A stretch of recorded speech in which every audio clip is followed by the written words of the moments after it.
Rebonjour à toutes et à tous. Juste pour rappeler les tables rondes de cet après-midi. Donc, on va commencer par une rencontre sur les plateformes de commercialisation du livre audio francophone dans les pays du Nord et dans les pays du Sud. Et ça sera suivi d'une introduction de l'expérimentation et des résultats de l'introduction du livre audio dans les CLAC, donc de l'Organisation internationale de la francophonie. Euh, Vous aurez successivement là pour cette première rencontre deux interventions, donc avec Pauline Mangin, qui est responsable des grands comptes pour le groupe Madrigal, et puis ensuite Ulrich Talavamba, qui est directeur exécutif de l'Observatoire africain des professionnels de l'édition, donc qui vous parlera lui plutôt des plateformes des pays du Sud. À la fin des deux interventions, comme ce matin, je vous invite à poser vos questions soit dans le chat ou de lever la main si vous souhaitez voilà, prendre la parole. Et je vais tout de suite donner la parole à Pauline. Bonjour à tous. Donc du coup, moi, voilà, je suis responsable grand compte pour la partie numérique, pour les diffusions Gallimard et diffusions Flammarion. Donc je m'occupe effectivement de tout ce qui va être animation commerciale, à la fois pour la partie e-book et la partie livre audio dématérialisé. Donc là, voilà, moi, je vais pas plus parler de la partie des modèles commerciaux sur l'hémisphère nord, et je laisserai la parole après à Ulrich. Donc, je vais partager mon écran. Hop, tac, et hop. Alors, vous me direz si c'est bon et si tout Oui, oui, on l'a est... bien à Oui, c'est bon? l'écran. Ok, super. Alors, donc, voilà à peu près le sommaire donc, de la présentation de mon côté. Donc, on a un petit bilan juste du marché de l'audio. Ensuite, un peu un focus sur le marché du livre audio dématérialisé. Les livres, le top vente, un peu des livres les plus écoutés en 2024 avec Audible, les principaux revendeurs, et ensuite, voilà, les différents modèles commerciaux par rapport aux revendeurs et à les nouvelles initiatives. Donc là, voilà, c'est un peu un petit panorama, voilà, de la répartition, pardon, du volume d'écoute audio sur une journée. Donc ça, c'est principalement en France, où on voit, voilà, qu'il y a une grosse partie de l'offre qui se fait principalement sur la radio. Livre audio, pour l'instant, effectivement, ne représente qu'une infime partie de l'écoute sur des auditeurs de 15 à 80 ans. On voit effectivement que le streaming musical aussi est très présent et donc c'est un rapport de médiamétrie de cette année qui explique que voilà, plus de 8 Français sur 10 écoutent de l'audio chaque jour et que 59% du volume d'écoute audio se fait en digital. Au niveau du marché du livre audio dématérialisé, on estime le marché français entre 80 et 100 millions d'euros en 2024, donc environ 2,2% du marché du livre mondial, qui est estimé voilà, en dollars à 6,45 milliards en 2024 et en 2023, on était à 5,67. Donc on voit déjà une belle croissance d'une année sur l'autre. Un petit focus sur les États-Unis. Donc, eux représentent environ 2,2 milliards en 2024, soit à peu près 37% du marché mondial. Et on verra dans un second temps, effectivement, les principaux revendeurs qui dominent ce marché. Au niveau de l'Europe, donc le marché allemand est le premier marché du continent européen. Et on a vu un essor du livre audio ces dernières années avec un nombre d'auditeurs qui a été multiplié par 5 en 10 ans et on atteint environ 3,5 millions en 2023. Après, voilà, un petit focus sur la Suède parce que les pays scandinaves, que ce soit la Finlande, la Suède ou la Norvège, sont très avancés au niveau du livre audio qui est prédominant dans ces pays-là avec des acteurs très présents tels que Nextory ou Storytel. Et le livre audio, en 2024, tout support confondu, représente environ 62% des livres vendus. Donc, à titre d'exemple, voilà, en France, nous, on est à peu près à... Le livre audio représente à peu près 2 à 3% des ventes de livres, donc en prenant le livre papier, le livre e-book, le livre CD et autres. Donc, voilà, pour donner un peu un ordre d'idée. Et au niveau donc, des revenus du livre numérique en Suède, donc quand je dis livre numérique, c'est à la fois e-book et livre audio dématérialisé. Le livre audio représente 92% et l'e-book seulement 8%. Et là-bas, les modèles d'abonnement sont prédominants. euh, par rapport aux achats à l'unité. Donc, on reverra par la suite les modèles d'abonnement qui peuvent exister. Mais voilà, en tout cas, les achats à l'unité, donc c'est-à-dire d'acheter juste un livre audio, comme on peut acheter un livre papier ou autre, sans modèle d'abonnement, là-bas, ce n'est que 2,2%. Au niveau des titres francophones, donc là, c'est le baromètre d'Audible les plus écoutés en 2024. Donc, c'était pour donner un peu une idée de ce qui prédominait pour l'instant un peu le livre audio dans le modèle français. Donc, c'est principalement quand même des fictions. Donc la fiction très un peu grand public. Donc comme là, on peut retrouver des auteurs plutôt connus, donc comme Guillaume Musso ou Joël Dicker ou Jean-Baptiste Andréa qui avait eu le prix Goncourt. Mais on a aussi des classiques qui remontent par rapport en fait à quand il y a un gros plan média. Donc là, effectivement, il y avait eu le film qui était sorti, donc Le Comte de Monte-Cristo. La partie 1 est énormément remontée dans les ventes. Et après, on va avoir voilà, des autrices telles que Mélissa d'Acosta, un peu plus roman feel good, ou Marie Vareille. Et on a aussi une forte présence des auteurs comme Fabien Olicard avec tout ce qui est un peu la partie développement personnel qui est très présent dans les livres, dans les ventes de livres audio et Franck Tilliès, qui est assez connu et qui, lui, est plus sur la partie polar thriller. Au niveau des principaux revendeurs que nous, donc il y a au niveau de l'hémisphère nord, donc on a un des grands leaders reste Audible, donc qui dépend de Amazon. Et en fonction des pays, donc comme je disais tout à l'heure, au niveau des pays scandinaves, on a une prédominance de Nextory et Storytel avec des modèles commerciaux très spécifiques dont on va parler juste après. On a vu effectivement l'arrivée de Spotify qui est arrivé en tout cas en France en octobre 2024 et qui a un peu rétabli, enfin, pas rétabli l'ordre des revendeurs, mais qui est arrivé avec un modèle différent et qui a permis d'aller capter de nouveaux auditeurs. Et après, voilà, on a effectivement des revendeurs comme Apple qui, eux, sont encore sur de la vente à l'acte, donc vente achat unitaire, et des revendeurs comme Kobo et Fnac qui travaillent ensemble ou encore voilà des espaces culturels ou des biblios qui voilà eux sont très spécifiques sur la partie e-book et livre audio dématérialisé. Au niveau donc j'ai voulu faire un petit point sur voilà les principaux revendeurs dont les deux qui prédominent le marché donc Audible donc comme je disais qui dépend donc d'Amazon contrôle plus de la moitié du marché aux États-Unis environ 63% en 2022 et avec une croissance de plus de 55%. Et en fait, Audible, voilà, c'est un revendeur qui est à la fois distributeur, donc c'est-à-dire que nos éditeurs, on va passer par Audible pour vendre nos livres audio, et ils sont à la fois éditeurs, donc c'est-à-dire qu'ils produisent aussi des livres audio qui après, voilà, ne seront disponibles que sur la plateforme Audible. Pour l'instant, en France, donc Audible est leader en détenant les deux tiers du marché, avec environ 15 000 titres francophones, contre à peu près 600 000 au catalogue général. Et une nouveauté a été que Amazon Music a intégré dans son offre dorénavant les livres audio d'Audible. Donc, pour le client qui a un compte Amazon Music, a la possibilité dorénavant d'avoir aussi accès aux livres audio d'Audible donc pour la plupart du temps, effectivement, produit par eux. Comme je disais tout à l'heure, on a eu donc un nouvel acteur qui est arrivé sur le marché, Spotify. Donc, eux, ils ont lancé leur offre de livres audio avec un modèle complètement différent de celui d'Audible, où eux, c'est vraiment un modèle de créditant. Donc, je ferai le descriptif juste après des différents modèles.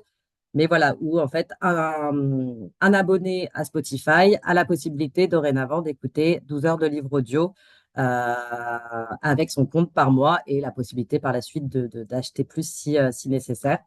Euh, et voilà, et c'est un modèle de rémunération qui est différent d'Audible parce que chaque titre est rémunéré sur une base fixe en fonction du nombre d'heures écoutées. Au niveau des différents modèles commerciaux, donc on a les ventes au détail, donc à la carte. On a souvent un prix qui est un peu plus cher que le papier et c'est vrai qu'il y a un côté un peu plus best-seller ou livres audio qui vont être longs. C'est-à-dire que effectivement les prix, les gens vont vouloir effectivement soit ils vont attendre qu'il y ait des promotions, donc c'est par exemple le cas pour Apple qui met en avant tous les mois pas mal de promotions, donc des baisses de prix, souvent soit de 50%, soit en dessous de 10 euros, pour essayer justement d'attirer quand même encore des auditeurs. Mais en tout cas, voilà, le prix, au vu du coût d'un livre audio, est souvent très très cher. Et effectivement, on voit qu'il y a une perte de vitesse, en tout cas des acteurs qui font que de la vente au détail. On a ensuite le crédit unitaire mensuel, donc c'est 9,95 ou 9,99. Donc, c'est-à-dire que le client va acheter un abonnement, donc par exemple sur Audible. Il va avoir le droit à un token, comme une sorte de crédit, et il va pouvoir choisir n'importe quel livre audio à écouter. La limite, effectivement, de ce modèle-là, c'est que souvent, l'auditeur va pas forcément aller vers des livres audio qui sont courts, dans le sens où il se dit, bon, bah, quitte à avoir dépensé 9,95, je préfère avoir un livre audio long et en avoir, entre guillemets, pour mon argent. Donc, la plupart du temps, voilà, on est plus sur des livres audio qui vont faire 5 ou 6 heures, voire plus. Et c'est vrai qu'il y a une plus forte, enfin, les achats se concentrent un peu plus sur des best-sellers tels que, voilà, comme je montrais tout à l'heure, des Guillaume Musso, des Franck Tibet, laissant moins de place à des auteurs ou des autrices moins connus ou des titres moins connus ou une offre jeunesse, par exemple, qui parfois, on va proposer des livres jeunesse qui sont peut-être de 30 minutes et qui, du coup, sur un modèle crédit unitaire, ne trouvent pas forcément sa place. On a eu effectivement donc un nouvel modèle qui était arrivé en fait à la base avec des acteurs comme Nextory, donc anciennement YouBooks en France et qui est devenu Nextory, enfin qui a été racheté par le groupe scandinave donc Nextory et Storytel. Donc là, c'est un modèle créditant, donc c'est qu'en fait, voilà, c'est une offre d'abonnement à partir de 9,99 et on va avoir une durée d'écoute à partir de 12 heures. C'est vrai qu'avec ce modèle-là, le gros avantage, c'est que on peut aller écouter, commencer à écouter un livre audio, puis finalement, au bout de 5-10 minutes, se dire, bah non, en fait, j'aime pas, donc hop, aller essayer un autre livre audio. Ça permet aussi d'étendre un petit peu plus l'offre et d'aller un peu plus toucher, par exemple, des livres jeunesse. Donc, en se disant, bon, bah voilà, je peux faire écouter 10-15 minutes d'un livre unitaire ou d'une histoire unitaire à un enfant, sans que, voilà, ça utilise mon crédit unitaire. Et ça permet en fait, hormis d'avoir un peu un effet découverte sur un catalogue, c'est un accès voilà, facilité et permet effectivement de découvrir plus de titres et de ne pas avoir une best-sellerisation de l'offre audio. Et ensuite, voilà, il y a aussi le modèle avec les bibliothèques. Donc, c'est des licences qui sont établies par les éditeurs et vendues via les libraires. Donc, c'est-à-dire qu'en fait, on va donner accès à des bibliothèques d'un certain nombre d'écoutes unitaires. Donc, par exemple, ça dépend des modèles, mais par exemple, si la bibliothèque m'achète, par exemple, une licence pour, je ne sais pas, un livre audio, il aura la possibilité de le proposer après sur son store et de pouvoir faire écouter plusieurs fois au client final et avec des prêts simultanés autorisés. C'est en fait à peu près le même principe que le fait d'aller en bibliothèque et d'emprunter un livre, sauf que là, ça se fait directement sur le site de la bibliothèque et que voilà, on peut effectivement avoir des prêts simultanés. Donc, il peut y avoir 10 personnes qui empruntent en même temps le livre audio. Donc, un petit focus effectivement sur le modèle créditant parce que comme je le disais auparavant, Audible, qui est toujours mes leaders sur ce marché avec une offre avec un token, donc un crédit unitaire. Donc voilà, nous, on a vu arriver effectivement Nextory, Storytel et Spotify avec une offre avec un certain nombre d'heures d'écoute. Donc voilà, Nextory, il faut savoir que c'est un acteur qui propose pas seulement que du livre audio, il propose aussi à côté un abonnement e-book, donc un accès en illimité pour la partie e-book à certains livres numériques et aussi un accès à la presse. Donc, c'est voilà, une offre un peu plus élargie. Donc là, voilà, en fonction des revendeurs, Nextory va proposer effectivement la première offre, c'est 9,99 par mois avec 15 heures d'écoute de livres audio par mois, avec e-book et presse en illimité, possibilité de plusieurs profils. Et après, voilà, il y a différents accès. Donc, soit après accès premium avec plus de nombre d'écoutes et après un accès famille à 19,99 avec voilà, 50 heures d'écoute, des profils différents, des écrans différents. Storytel, c'est à peu près le même modèle, donc à 9,99, 14,99 ou 17,99. Et donc, comme je disais, voilà, Spotify est arrivé, lui, sur le marché et a permis aux auditeurs, donc aux personnes qui détenant déjà un compte Spotify, d'avoir accès au catalogue livre audio, donc jusqu'à 12 heures d'écoute, et possibilité de pouvoir acheter, voilà, encore par la suite, plus d'heures d'écoute. Donc, eux, voilà, c'est un compte et autres.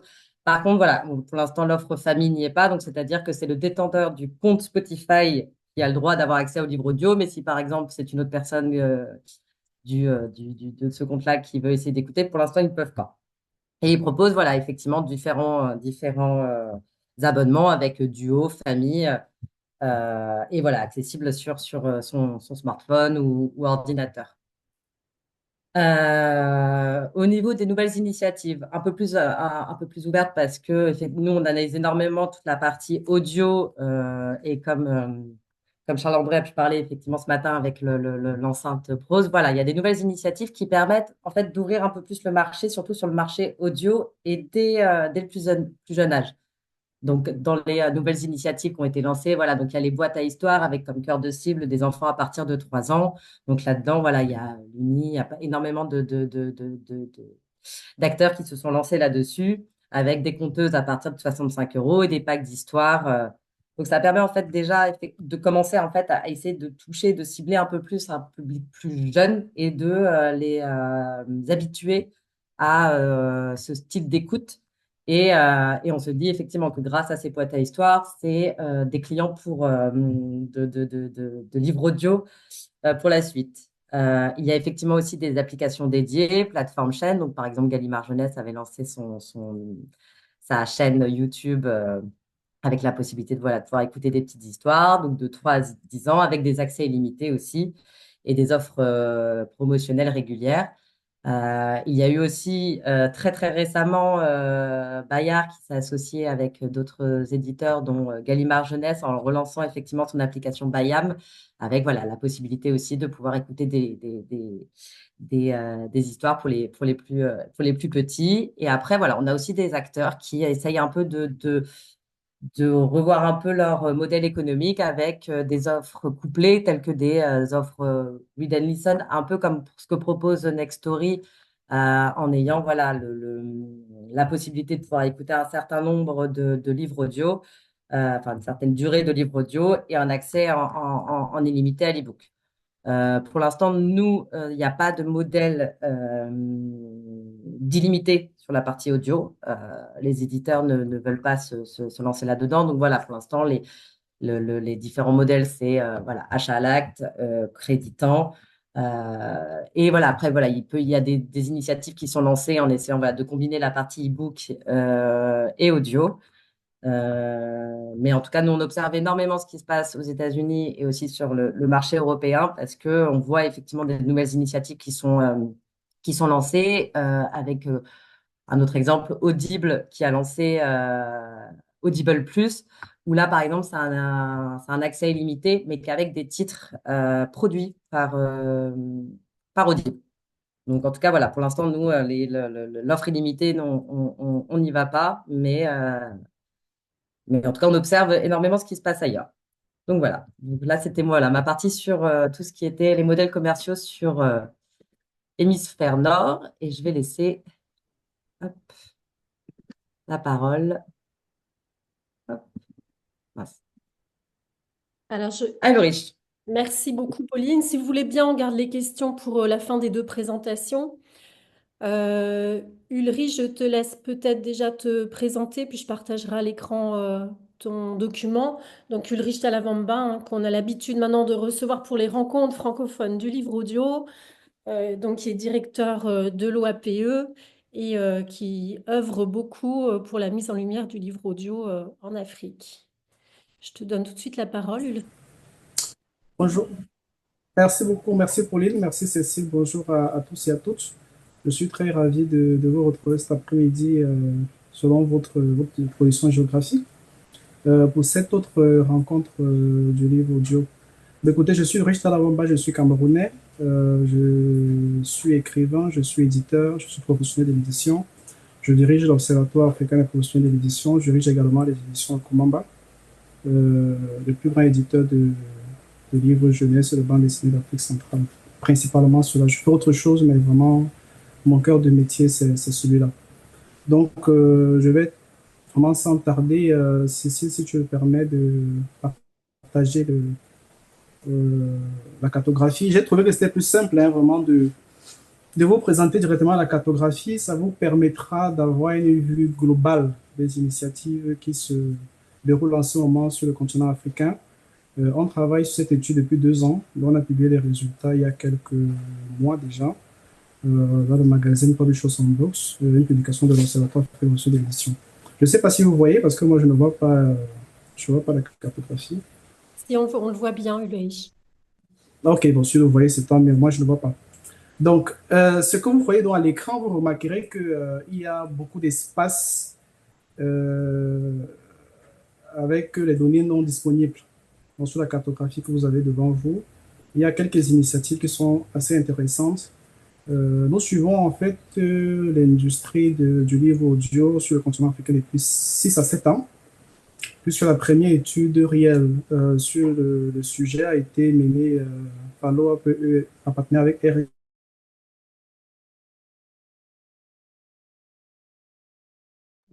Ulrich, on ne t'entend plus. Bon, je vais vous faire patienter quelques petites minutes parce que je crois qu'il y avait des soucis de connexion Internet depuis hier. On croise les doigts pour qu'ils nous reviennent.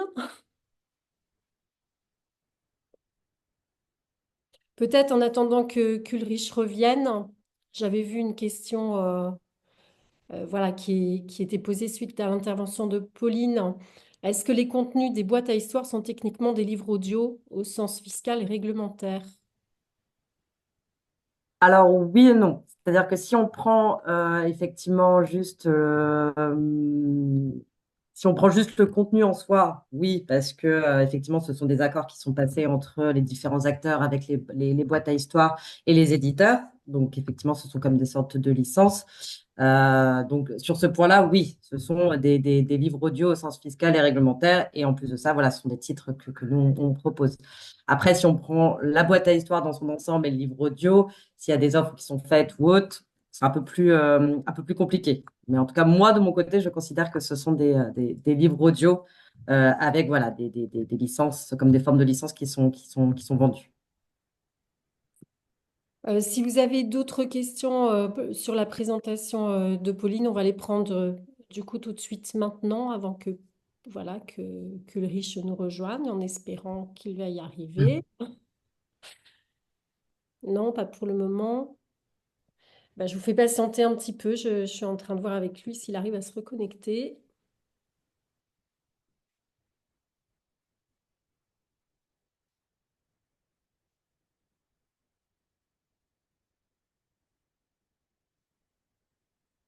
Oui, alors oui. Je vois un message aussi dans les. Là, c'est plus qu'une question. C'est peut-on disposer de la présentation de Pauline? Alors, juste un petit point. Les présentations de la journée d'aujourd'hui seront rediffusées en replay d'ici une petite semaine. Donc, vous pourrez de toute façon réaccéder voilà, aux informations. Eh bien, je pense qu'on va se mettre en off quelques minutes en espérant qu'Ulrich voilà, nous retrouvera. Attendez, j'ai encore une question dans le chat. Une autre question sur le modèle de rémunération de Spotify. Est-ce qu'on pourrait avoir un exemple? Et comment est-on rémunéré si le livre audio n'est pas écouté intégralement? Alors, effectivement, c'est l'avantage de la rémunération avec Spotify, c'est que même si le livre audio n'est pas écouté dans son intégralité, on est quand même rémunéré. Donc, c'est-à-dire que c'est par rapport à la minute, à partir du moment où il y a 10 minutes d'écouter, il y a une rémunération qui est faite sur cette base-là. Donc, il n'y a pas besoin d'avoir le livre audio entièrement rémunéré. Voilà, c'est le nombre de minutes écoutées mensuellement qui va permettre, voilà, la rémunération par la suite. Et quelqu'un qui souligne, c'est aussi l'avantage de YouScript qui rémunère à la minute. Alors, YouScript, je pense que Ulrich va nous en parler si. il arrive à nous Oui, rejoindre. je pense oui. Mais effectivement, c'est comme Uscript qui rémunère à la minute. En fait, c'est l'avantage effectivement de ce modèle créditant, c'est que encore une fois, il n'y a pas besoin d'écouter le livre audio dans sa totalité ou autre. C'est le nombre de minutes écoutées qui permet la rémunération par la suite. Merci, Pauline. Bah, écoutez, je vous propose, ah, je vois peut-être une autre question, un petit instant. Oui, non, c'est bon, j'avais déjà. Oui, donc bah, je vous propose de patienter quelques minutes, hein. J'espère qu'il va parvenir à se reconnecter. Côté éditeur, quel est le modèle le plus avantageux finalement? En fait, il n'y a pas forcément de modèle le plus avantageux, étant donné que pour l'instant, en fait, Audible étant leader sur le marché, forcément, il y a une masse qui est beaucoup plus importante. Donc, on va avoir un modèle qui est plus avantageux, à la différence d'un modèle créditant qui permet en fait d'avoir, on va dire, de rémunérer peut-être plus d'auteurs et d'autrices, vu que l'offre et les gens vont un peu plus surfer sur différents titres. Donc, ça permet voilà, d'aller rémunérer un peu plus d'auteurs et d'autrices et moins d'avoir le côté un peu best-seller. Merci. Moi, je vais juste poser une question sur les peut-être les 6 derniers mois ou la dernière année en termes de répartition. Alors, globalement, du chiffre d'affaires selon les plateformes, on voit vraiment que les choses évoluent avec l'arrivée notamment de Spotify. Alors, en fait, ce qui est assez intéressant depuis l'arrivée de Spotify, alors, pour être tout à fait honnête, nous, il est vraiment passé dans les challengers, on va dire, d'Audible. Et ce qui est très intéressant, c'est qu'en fait, c'est pas pour autant depuis l'arrivée de Spotify, là, je parle vraiment de la France, c'est pas pour autant que depuis que Spotify est arrivé sur le marché en octobre 2024, que Audible est en décroissance ou a perdu du chiffre d'affaires. Donc c'est ça qui est intéressant, c'est qu'en fait le gâteau il s'est pas repartagé. En fait, il a un peu grossi et en fait il y a effectivement des personnes qui finalement ne consommaient pas forcément de livres audio auparavant, ont découvert cette offre avec Spotify qui encore une fois permet voilà aux clients d'avoir un accès entre guillemets gratuit à 12 heures d'écoute. Moi, c'est ce qui est arrivé. J'étais client de Spotify et d'un coup, j'ai pu avoir le livre audio et découvrir tout le catalogue. Et en fait, voilà, Spotify n'a pas piqué des parts à Audible, mais bien au contraire, en fait, a été touché un autre type d'auditeur et de lectorat. Une autre question, c'est est-ce que ces différents modèles sont déployés dans le monde entier ou est-ce qu'il y a des différences entre zones du monde? Alors, en partie, Ulrich y répondra après, mais si Pauline, tu veux en dire un mot par rapport aux plateformes et aux modèles que tu as présentés. Alors sur la partie, donc nous, effectivement, la France, ça arrivait un peu tardivement. Donc on a eu Storytel, Nextory, donc anciennement YouBooks qui est arrivé.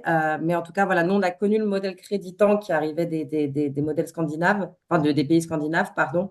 Mais en tout cas, sur toute la partie Europe, oui, on a ce modèle créditant qui est présent. Et après, au niveau des différences, en tout cas, je sais que le modèle illimité n'est pas disponible du tout là en France, Allemagne et autres. Et après, au niveau peut-être des prix, des abonnements, il y a peut-être une différence, mais en tout cas, sur la partie vraiment créditant, il n'y a pas de différence au niveau, voilà, il n'y a pas d'illimité. Une autre question, en parlant d'auditeurs, lectorat, quelle cible constitue la cible la plus croissante en ce moment? Alors, en ce moment, alors on a effectivement pas mal on a un peu un cœur de cible. Ça dépend vraiment du revendeur. C'est-à-dire qu'on peut, là, par exemple, côté Spotify, nous, en tout cas, ce qui revient, c'est qu'on a effectivement un public assez jeune, parce que du coup, habitué aux offres d'abonnement et qui a pu découvrir ça, et très axé sur les podcasts, très connecté sur cette partie-là, sur la partie média, podcast. Par exemple, Spotify essaie de lancer des initiatives telles que faire des liens entre, par exemple, on se retrouve sur un livre audio. On va avoir, par exemple, je ne sais pas, moi, si c'est un chroniqueur ou autre qui a fait des podcasts, qui a lancé des podcasts ou qui a participé à des podcasts, il y a la possibilité de pouvoir faire le lien entre le livre audio, l'auteur, et de renvoyer vers le podcast. Donc là, on va avoir effectivement un public assez jeune, assez connecté. Mais après, pareil, ça dépend du genre. C'est-à-dire effectivement, si c'est philosophie, histoire, ce qui remonte, c'est qu'on a un public, enfin un lectorat qui va être beaucoup plus masculin et un peu plus âgé, à la différence de quand on va aller sur de la romance, on va avoir des femmes très connectées aussi, mais assez jeunes et qui consomment énormément. Donc en fait, ça dépend du genre et ça dépend du, vers quelle plateforme ils vont aussi. Alors, une autre question, est-ce que les modèles au jeton au volume peuvent influencer la production, par exemple, encourager à proposer des titres plus courts sur Spotify? Alors là, je vais parler vraiment là sur notre partie. Donc moi, sur la partie, par exemple, écouter lire chez Gallimard, on a effectivement proposé maintenant, par exemple, on va les proposer, je parle sur la partie jeunesse, on a proposé à un moment donné, par exemple, c'était les 6 histoires ça peut être un peu de tout. Et en fait, après, on va les proposer en unitaire. C'est-à-dire qu'au prix fixe, par exemple, ça va être à 2,99. Mais c'est des petites histoires qui qui durent à peu près entre 5 et 10 minutes. Et effectivement, avec un modèle créditant, nous, on le teste pour voir effectivement si ça fonctionne et si on a des auditeurs derrière. Mais voilà, nous, je sais que sur ces petites histoires courtes à destination des plus jeunes, le modèle créditant va être beaucoup plus intéressant pour nous parce que on sait que par exemple les gens vont pas forcément aller acheter ou utiliser donc un crédit pour un livre unitaire à 2,99. Donc là par exemple on va avoir peut-être plus de la vente à l'acte sur ce type de contenu ou le créditant. Une petite observation d'un éditeur pareil d'Afrique francophone. Une observation alors qui s'adresse à Ulrich, mais je pense que Pauline, tu peux réagir en attendant, qui indique que le modèle africain, la monétisation, la commercialisation n'est pas identique à ce qu'on a Mm. vu là en Europe. Ce secteur est assez embryonnaire. Pourquoi ne pas organiser des lieux d'échange et de réflexion pour échanger à ce sujet? Par exemple, depuis février dernier, à Kinshasa, a été organisé le premier salon africain du livre audio, les Afraudibles. Et la Mm. prochaine édition interviendra en février 2026. Donc voilà, il a indiqué que ça serait intéressant qu'on puisse échanger pays du Nord et pays du Sud sur ce sujet, avec ensuite l'intervention aussi, on verra l'exemple hein, de la place du livre audio en Afrique, de l'introduction du livre audio en Afrique juste après avec Agossou. Je ne sais pas si tu veux réagir et je crains malheureusement qu'on n'ait pas Ulrich tout de suite parce qu'il ne me répond pas non plus par mail, donc je pense que la connexion est vraiment Ah. coupée. Ce qu'on fera s'il ne nous retrouve pas, c'est que je vais lui proposer, si la connexion se rétablit, de nous rejoindre à 16 heures après l'intervention d'Agossou. Bon, c'était plus intéressant que vous puissiez intervenir tous les deux en même temps, mais malheureusement, ce sont les aléas Les d'Internet. avis directs, comme on dit. Voilà, c'est ça exactement. Et Euh, effectivement, oui, pour rebondir sur la remarque, on avait fait un point avec Ulrich la semaine dernière avant la présentation, et c'est vrai que c'était hyper intéressant parce qu'on se rendait compte qu'on n'était pas du tout sur les mêmes modèles économiques, avec en Afrique où là, la partie téléphonie est très, très présente, avec la possibilité de payer avec les forfaits ou autres. Et c'est vrai qu'on se rendait compte qu'on avait des modèles complètement différents entre Europe ou États-Unis et la partie plus Afrique. Et du coup, c'est vrai que c'était très intéressant. Bah, alors du coup, j'ai une question, mais c'est dommage parce que Ulrich, voilà, n'est pas là. Avez-vous des exemples au sein des plateformes citées de modèles, entre guillemets, qui ont trouvé la recette qui cartonne un peu partout dans le monde, où vraiment voit-on de larges différences mais je crois que tu as en partie répondu, hein, entre les plateformes de commercialisation dans les pays du Nord et les pays du Sud. C'était tout Alors, l'objet de notre rencontre. en tout cas, sur la partie nord, nous, effectivement, nous, ce qu'on constate, c'est que la partie créditant, euh, encore une fois, c'est pas une recette qui fonctionne, mais en tout cas, ça permet on va dire que ça permet d'aller toucher un plus large public. Je pense qu'effectivement, la partie plus avec l'abonnement d'Audible ou autre, ce sont déjà des personnes qui sont déjà des auditeurs et qui écoutent déjà des livres audio et qui voilà, ont pris un abonnement spécifique parce qu'en plus, voilà, il n'y a que la possibilité de pouvoir prendre un livre, enfin, écouter un livre audio. Il n'y a pas la possibilité comme Nextory qui propose une partie du catalogue e-book en illimité ou de la presse. À la différence voilà, d'acteurs comme tu viens de dire, Nextory, donc qui propose d'autres offres, ou Spotify, qui, encore une fois, a donné un accès en plus à un catalogue. Donc, en fait, ça permet d'aller toucher un plus large public. Donc, à l'heure actuelle, c'est vrai que le modèle créditant séduit un peu plus. Merci Pauline. S'il n'y a pas d'autres questions, moi je vous propose de se mettre en off le temps qu'Ulrich revienne. Et comme je vous l'indiquais, si vraiment sa connexion Internet est tombée, je lui proposerai de nous rejoindre à 16 heures en décalé. Et s'il n'arrive pas à se reconnecter, on a ensuite la prochaine rencontre à 15h15. Je ne veux pas non plus te coincer, Pauline, mais Non, si je que laisse, tu peux rester en off, si par hasard, avec un je laisse temps, que l'ordinateur Ulrich en arrive off à se reconnecter, parce que et ça la sera intéressant. présentation, Voilà, d'avoir si Ulrich j'arrive à aussi revenir. à la fin. OK. Donc voilà, on se met tous en off et on croise les doigts pour qu'Ulrich nous rejoigne. Ça marche. À tout de suite, hein. À tout de suite.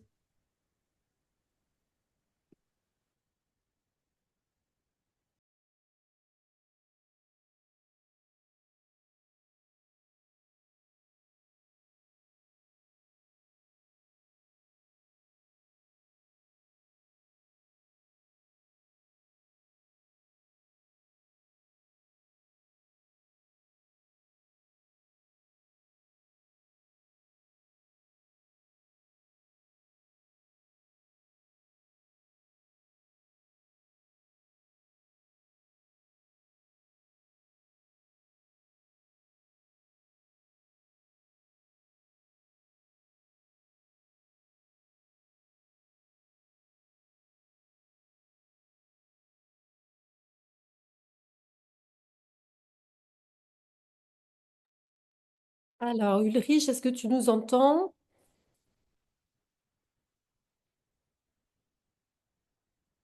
Allô? Oui. Bon, bah écoute, super. J'étais en train de dire, on venait de se mettre tous en off en attendant ton retour, donc c'est parfait. Oh là là. Est-ce Donc, que, vous est-ce, m'avez est-ce écouté que- jusqu'où? Parce que là, je suis inquiet. J'ai fini de parler. C'est là, je me rends compte que tu m'avais laissé un message. Vous m'avez écouté jusqu'à quel niveau? Non, mais on a encore du temps, hein. On a jusqu'à Ok, 15h15 si besoin. On fera une pause un peu moins longue, donc n'hésite pas. Et puis si tu as besoin de mettre ta caméra en off, si ça consomme un peu moins de bande passante, ok. comme il te semble Euh, le mieux. Et il y aura d'autres questions, enfin il y a déjà des questions qui s'adressent à toi qui ont été posées, donc je te formulerai à la fin de ta d'accord, présentation. Ben, je te laisse la d'accord. parole. J'aimerais savoir quand même, vous m'avez écouté jusqu'où pour que je puisse savoir. Bah, tu présentais un peu le travail que tu faisais un peu de cartographie des acteurs et puis tu avais dit un mot sur la carte avec les endroits où il y avait enfin, pas mal de pays où les données n'étaient pas disponibles. Ouh là là, donc en fait, en plein début. Bon, je vais reprendre assez Oui. rapidement. Bon, j'ai arrêté la caméra. Donc, je disais tantôt que la cartographie que vous avez, ça permet d'avoir une visibilité assez globale des initiatives locales sur le continent africain. On a essayé de toucher vraiment tous les pays où les données étaient disponibles ou alors où on a pu avoir les données, parce que c'est vraiment pas évident. C'était important pour nous parce que on s'est dit, ça permet notamment à l'Afrique francophone de comprendre les mutations et aussi par là de s'inspirer peut-être des modèles qui existent, les modèles qui existent dans d'autres zones. Donc, je disais que en termes d'initiative, il y a une dynamique qui est réelle, qui est nette, avec deux leaders qui sont l'Afrique du Sud et le Nigeria. Donc, l'Afrique du Sud a une très très belle avance. Le Nigeria, notamment, est assez performante en termes d'initiatives portant sur les startups. Donc, ça, c'est quelque chose qu'on a noté. Donc, pour vous brosser un peu l'environnement, je commence en Afrique australe, comme je le disais tantôt. Mon écosystème nous semblait assez bien structuré, avec des initiatives intéressantes comme Narrative Africa, comme AudioSelf, comme Penguin Random House South Africa, dans filiale du groupe portant le même nom, ou alors avec des productions, enfin des productions qu'on a analysé pendant l'étude, on a trouvé que vraiment là-bas, c'était de très bonne qualité. Déjà, ils ont d'ailleurs des studios spécialisés juste pour la production de livres audio. Donc, ça renforce cette qualité-là. En Afrique de l'Ouest, le lead est porté par le Nigeria et le Ghana. Le Ghana avec Akobus, qu'on connaît ici, parce que je pense qu'on avait déjà reçu dans le cadre de cet événement. Akobus qui est un peu, qui est le leader en fait, et qui est pionnier dans tout ce qui est livre audio, qui fait un travail vraiment magnifique hein, qu'on connaît tous, qui était d'ailleurs à l'honneur à la foire internationale du livre de Francfort cette année.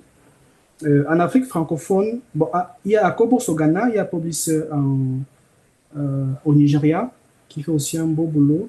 En Afrique francophone, Diaspora Noire, c'est un peu vraiment les premiers à l'époque hein, qui ont travaillé sur la question du livre audio, mais eux, depuis, ils ne le font presque plus. Donc actuellement, il y a FC Audio Edit qui est basé au Togo, qui fait un magnifique travail aussi de, de production et d'accompagnement des professionnels voulant se lancer dans l'environnement du livre audio. Euh, donc, en Afrique de l'Ouest, on peut dire que le Nigeria est un peu le leader. Le Nigeria émerge, il y a un marché qui est promoteur. Vous savez que c'est le pays le plus peuplé d'Afrique. Donc, il y a un vrai marché là-bas, mais c'est moins bien structuré. Donc, il y a des efforts importants à faire de ce côté-là. En Afrique de l'Est, le leadership est tenu par le Kenya, le Rwanda, l'Ouganda et l'Éthiopie. Mais ce qu'on a noté pendant l'étude, c'était que l'Afrique de l'Est, en fait, mettait un accent particulier sur l'éducation et l'inclusion. Donc, vous avez des plateformes comme Equitable, comme Genezone, comme Teraki, comme Addis Audiobooks et d'autres, vraiment qui font un travail de très, très grande qualité, que ce soit à travers leurs plateformes créées, leur application mobile, leur contenu même, c'est très bien fait. Mais ils concentrent vraiment leurs efforts beaucoup plus sur des modèles pédagogiques. Et quelque chose qu'on a également noté pendant l'étude, c'est qu'ils concentrent aussi leurs efforts sur la production des contenus en langue locale. Parce que dans cette partie de l'Afrique, il y a des langues assez populaires comme le Swahili, qui est parlé dans plusieurs de ces pays-là. Donc, du coup, une bonne partie de la production en livre audio est en cette langue-là. En Afrique du Nord, bon, on a des modèles qu'on connaît déjà comme Liverse ou alors Masseria Media. Donc, il y a plusieurs initiatives et c'est beaucoup plus tourné vers l'arabe ou alors les pays du Moyen-Orient. Donc, mais il y a des contenus aussi en français, notamment le travail que fait Liverse, qui est un travail vraiment magnifique. En Afrique centrale, le leadership, bon, je trouve que l'écosystème est encore jeune. Et le leadership est tenu en fait par la République démocratique du Congo. Et les initiatives ont souvent des portées communautaires. Et pendant l'étude, on avait été très très intéressé par l'initiative de AB Communication, basée justement en République démocratique du Congo. Ils avaient un partenariat avec une société de téléphonie locale essayer de mettre en avant les contenus audio. Donc, lorsque vous passez l'appel, au lieu qu'on mette des génériques de chansons, de musique pour faire patienter, on peut vous faire écouter des livres audio. Et ils ont partagé avec nous les résultats de cette étude-là. Et je peux vous assurer que les résultats sont magnifiques. Sont magnifiques. Et nous avons d'ailleurs pensé à l'issue de cette étude que ça peut être un modèle qui peut être exploré peut-être un partenariat avec les acteurs des téléphonies mobiles pour trouver des modèles économiques viables parce que la production de livres audio est excessivement onéreuse. Donc, c'est un modèle économique, c'est un modèle, cette étude-là qui était vraiment qui est à suivre et qui est à encourager. Donc, on a beaucoup été heureux de découvrir cette étude-là. On a partagé d'ailleurs avec les lecteurs. Et puis, toujours eux, notamment M. Kabeya, ils ont lancé Afrodible, donc qui est un salon des contenus sonores, donc de livres audio. Donc, c'est ça qui est vraiment magnifique. Il y a aussi l'initiative Kitabo Voice. Kitabo Voice, c'est une initiative toujours en République démocratique du Congo qu'on a pu avoir dans le cadre de l'incubateur de l'Observatoire français de l'édition, qui est également une belle initiative qu'on a accompagnée et qui a commencé à produire des livres audio. Mais lui aussi, la difficulté, c'est qu'ils n'ont pas encore une vraie structure de distribution. Donc, il y a pour le moment la production et ils se concentrent sur notre modèle économique qu'on va explorer juste après. En termes de diaspora africaine, j'ai noté aussi les initiatives comme Une voix, une histoire. Pour ma part, c'est une initiative qu'il faut citer parce qu'elle fait un travail magnifique de diffusion et de promotion du livre audio. Elle est en Guadeloupe et elle prend part chaque année au SILA, au Salon international du livre d'Abidjan, où elle prend un stand, où elle ameute les élèves, les enfants, où elle parle de livres audio, où elle produit des expériences d'écoute de livres audio, où elle sensibilise sur la question du livre audio. Et elle a récemment touché également les prisons. Donc, c'est un acteur de mon point de vue qui est clé, parce que de mon point de vue, on peut avoir beaucoup de startups, mais s'il n'y a pas un vrai travail de sensibilisation, de communication, de diffusion pour faire connaître c'est quoi un livre audio, on aura toujours quelques lacunes. Donc ce travail-là, elle le fait extrêmement bien. Et je pense que c'est un exemple aussi à suivre.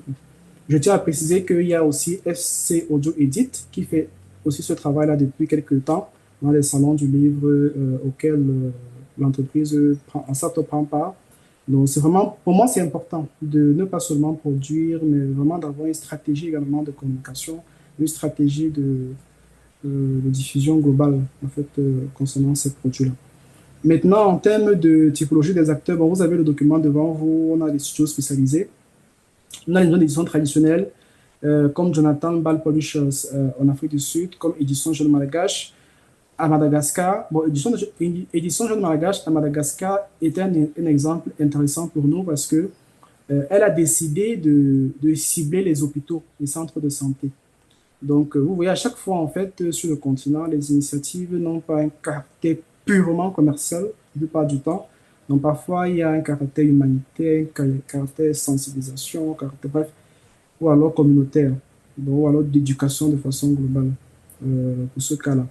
Donc, on a également les éditions Gafé, qui sont au Mali, qui font un petit travail, mais qui produisent le livre audio en langue locale et qui ont une bonne production. Et j'ai pu découvrir le travail, c'est de très bonne qualité. Bon, en termes de start-up, bon, vous connaissez Akobo, vous connaissez Kitabo, vous connaissez Reverse, ainsi de suite. Donc voilà les éléments clés. Maintenant, il y a aussi les ONG. Et en termes d'ONG, l'ONG qui nous a le plus impressionné, c'est Amplio. C'est une ONG basée au Ghana, principalement, mais ils agissent au Ghana, au Nigeria et aussi en Afrique de l'Est. Mais vraiment, leurs actions visibles, parce qu'on a eu à voir leurs réalisations, ils ont des impacts concrets sur le terrain. C'est au Ghana. Et ils ont mis sur pied aussi des boîtes à histoire conçues typiquement pour adapter au contexte, notamment des problèmes d'électricité avec des bonnes batteries qui peuvent permettre de toucher un public très reculé. Et Amplio, c'est un projet qui était financé par les États-Unis. Euh, bon, le projet est fermé depuis qu'il y a un nouveau président. Bon, je ne sais pas si le projet va continuer. Euh, c'est vraiment un magnifique projet. Donc, ils mettent un accent sur les histoires locales, parfois racontées par les populations locales. Et ces contenus-là sont enregistrés. Donc, il y a toute une chaîne de production qui est installée localement, produite localement, consommée localement et avec des résultats très efficaces. Donc, ça, ce sont des modèles aussi qu'on trouvait importants à noter. Bon, les tendances émergentes, c'est le multilinguisme. Et comme je le notais tantôt, il y a plusieurs projets qui se concentrent sur les langues locales, notamment le Swahili ou alors le Kinyarwanda, le Zulu, ainsi de suite. Le Lingala, quelquefois. Maintenant, euh, pour ce qui est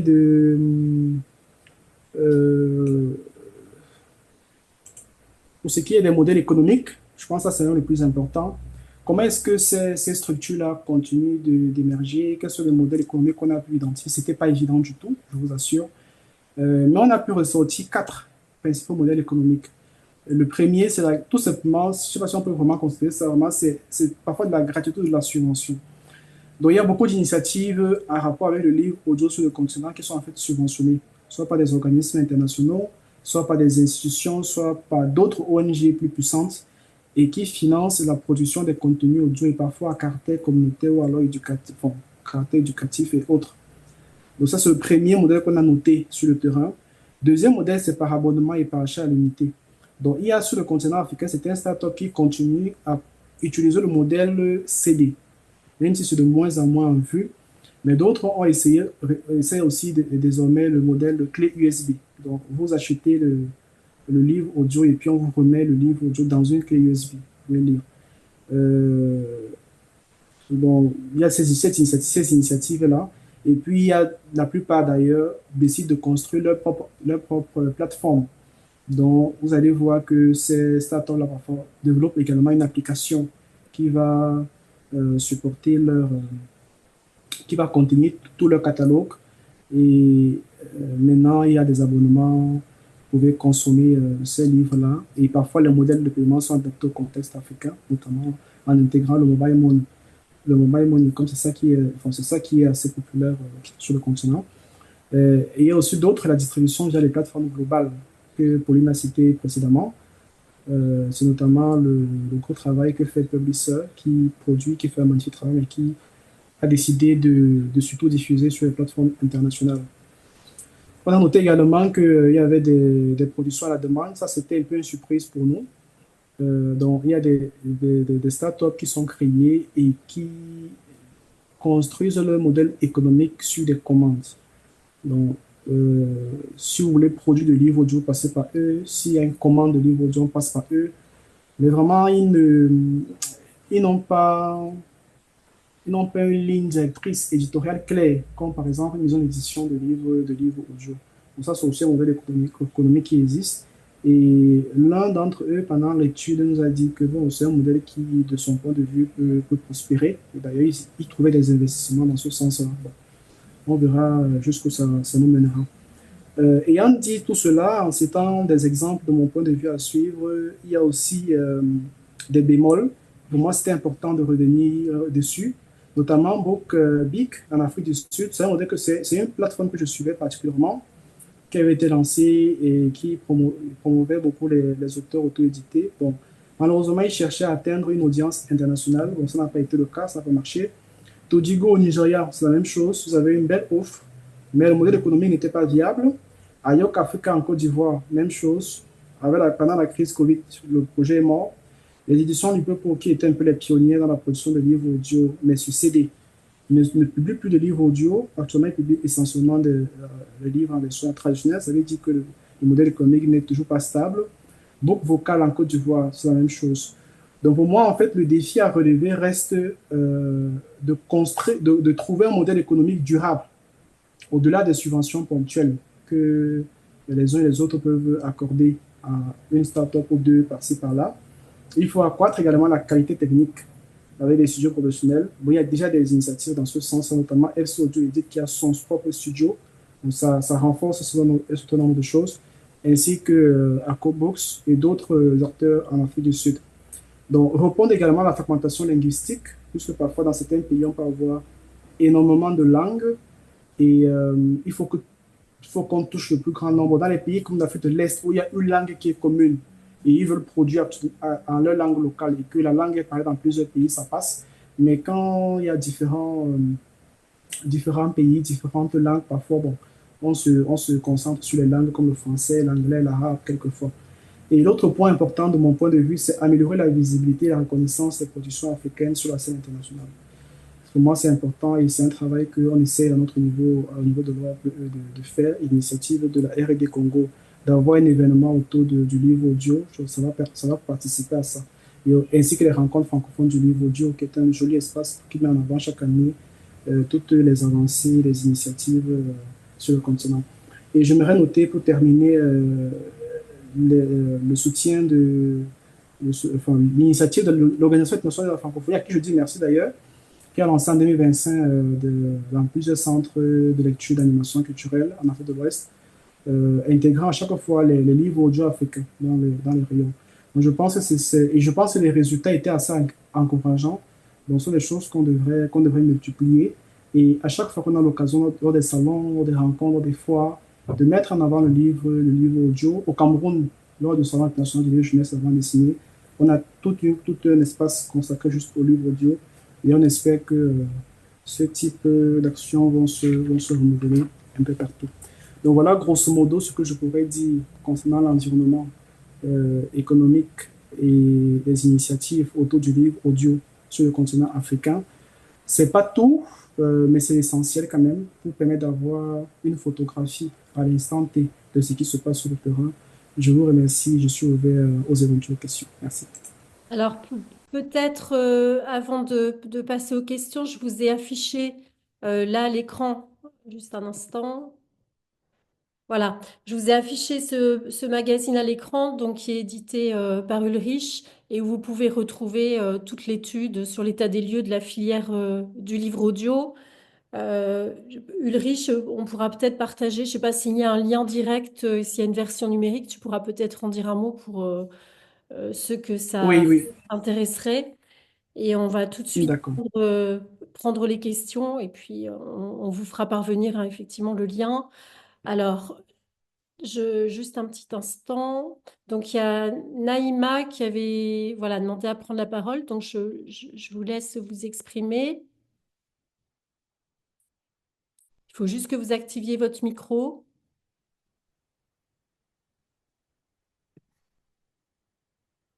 On ne vous entend pas, Naïma. Sinon, vous pouvez éventuellement enfin, partager votre question dans le chat.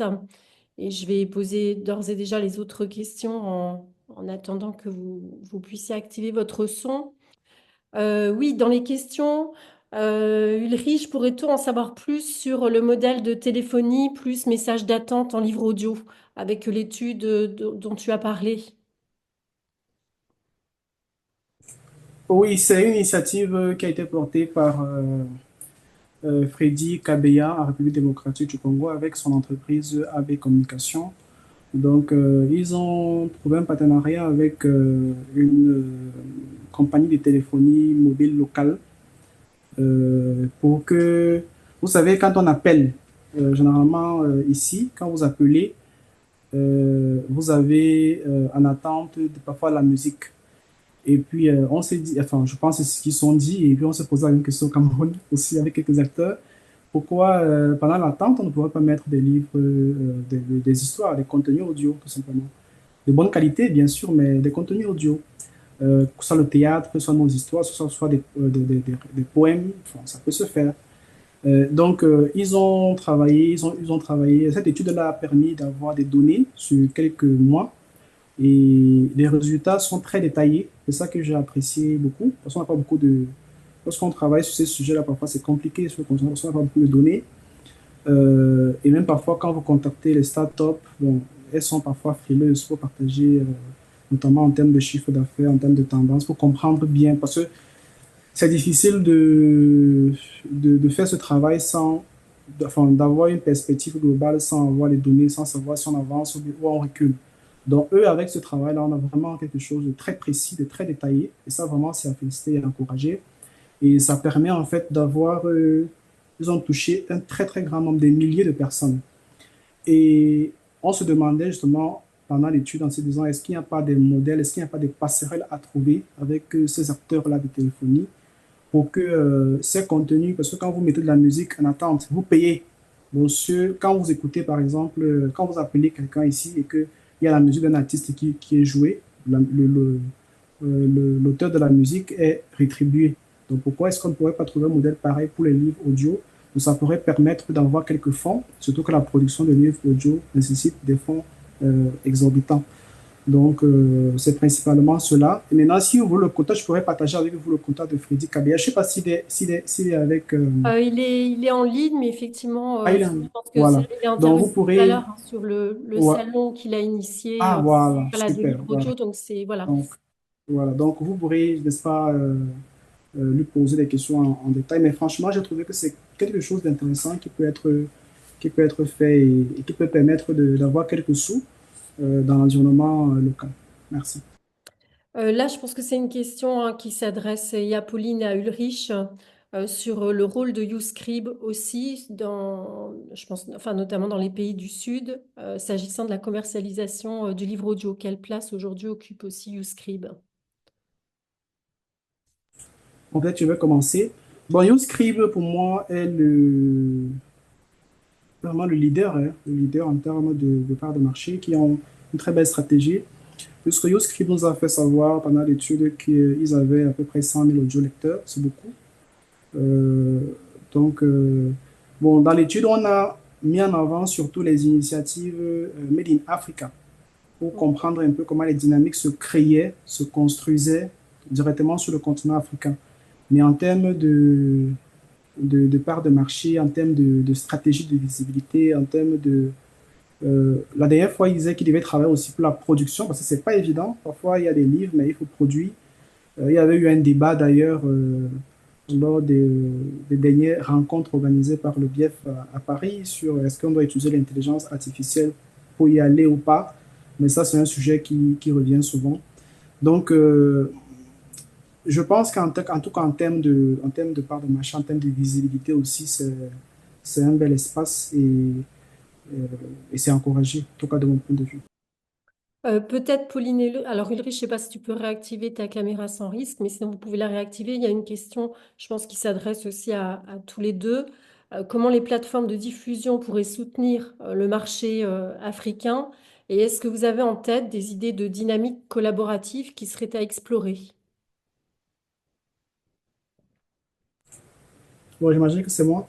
Bon, les dynamiques collectives, oui, il y a l'initiative de la République démocratique du Congo qu'on va soutenir.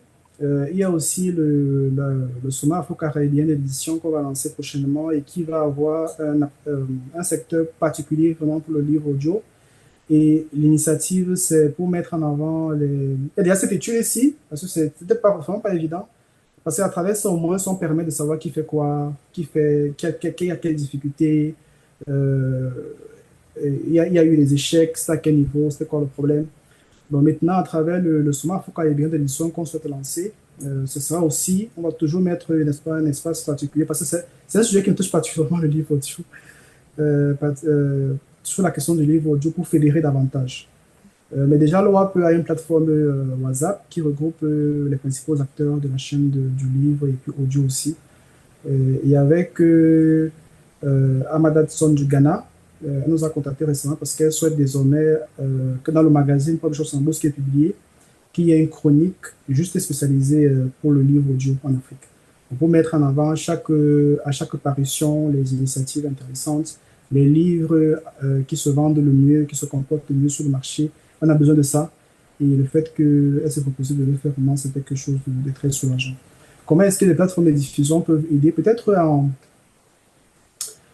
en soutenant le salon de République démocratique du Congo, bon, en soutenant les initiatives qui regroupent les acteurs et peut-être aussi, je ne sais pas, ça peut être possible dans une moindre mesure soutenir la production, parce que je sais que les éditeurs qu'on a cités ici en modèle, oui, mais ça coûte très très cher, vraiment, pour produire. Et je pense que, enfin, je sais que parmi eux, il y en a qui réfléchissent vraiment à migrer vers l'intelligence artificielle, au moins pour une partie de leur catalogue. Donc, il y a, le vrai problème, c'est déjà la production et ensuite la mise en avant, la visite, la découverte de ces œuvres-là. Ça reste aussi un vrai problème. Aussi fait déjà un beau boulot. Parfois, ces plateformes aussi, elles ne sont pas toujours bien visibles ou bien mises en avant dans les App Store, App Store, donc Google Play, autres. Donc, il y a un gros travail à faire. Même pour travailler sur la découverte de ces plateformes-là, il y a un travail à faire. Mais déjà, les initiatives en rapport avec la production et en rapport avec les salons, ou alors les initiatives en mettant en avant les différents acteurs, mettre en avant les initiatives, je pense que ce sont des choses concrètes qui peuvent être faites tout de suite pour permettre de soulager, si nécessaire, les industries concernées. Pauline, tu veux compléter sur cette question de ce qu'on pourrait imaginer que les plateformes de diffusion puissent mettre en œuvre pour enfin, favoriser, c'est pas le mot, mais en tout cas pour contribuer au développement du marché du livre audio africain? Oh, j'avais le micro détecté. Alors après, effectivement, moi, je suis pas trop experte sur le modèle du marché du livre audio africain. Mais effectivement, comme disait Ulrich, tout ce qui est en lien avec des salons, des rencontres et autres, et c'est vrai que c'est un modèle qui est complètement différent de l'hémisphère nord. Donc, Youscribe a réussi effectivement à bien s'implanter parce que en répondant à des appels d'offres et en étant très présent et en s'adaptant à un modèle économique très spécifique. Mais, euh, mais après, voilà, il y a des plateformes comme Spotify ou autres, voilà, c'est des modèles très spécifiques.